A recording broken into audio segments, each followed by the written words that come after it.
ഞാനിപ്പോൾ ഈ ഒരുങ്ങിച്ചമഞ്ഞിട്ട് പോകാൻ പോകുന്നത് എങ്ങോട്ടേക്കാണെന്നറിയോ?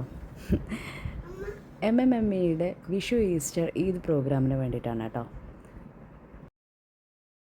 ഇനി MMME എന്താണെന്ന് ഞാൻ പറയാം. മലയാളി മംസ് മിഡിൽ ഈസ്റ്റ്, അതാണ് MMME. ഇന്നലത്തെ പ്രോഗ്രാം നടന്നിട്ടുണ്ടായിരുന്നത് അവന്യൂസ് മോളിലെ പ്ലാറ്റിനം ഹാളിൽ വെച്ചിട്ടായിരുന്നു കേട്ടോ. 2:30 മുതൽ 6:30 വരെ നീണ്ടു നിൽക്കുന്നൊരു പ്രോഗ്രാമായിരുന്നു.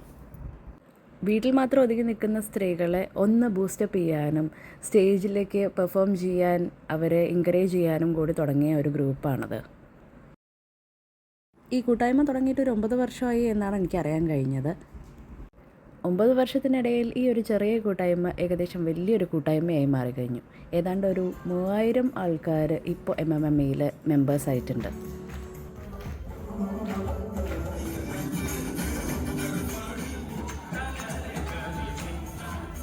ഇതിനൊക്കെ പുറമെ നമ്മുടെ ആദ്യയുടെ സ്പെഷ്യൽ പെർഫോമൻസും കൂടി ഇന്നലെ ഉണ്ടായിരുന്നേ. ഈ ഒരു പ്രോഗ്രാമിന് മുമ്പ് വേറൊരു കാര്യം എന്നെ എക്സൈറ്റ് ചെയ്തിട്ടുണ്ടായിരുന്നു കേട്ടോ. ഈ പുള്ളിക്കാരി എൻ്റെ സ്വന്തം ഷെർവിൻ ചേച്ചി. കഴിഞ്ഞ വർഷം നടന്ന മ്യൂസിക്കൽ മീറ്റപ്പിനെ കണ്ടതാണ് അവസാനമായിട്ട്. പിന്നെ കാണുന്നത് 1 വർഷത്തിന് ശേഷമാണ്. അതിൻ്റെ ഒരു സന്തോഷം ഞങ്ങൾ രണ്ടുപേർക്കും ഉണ്ടായിരുന്നു.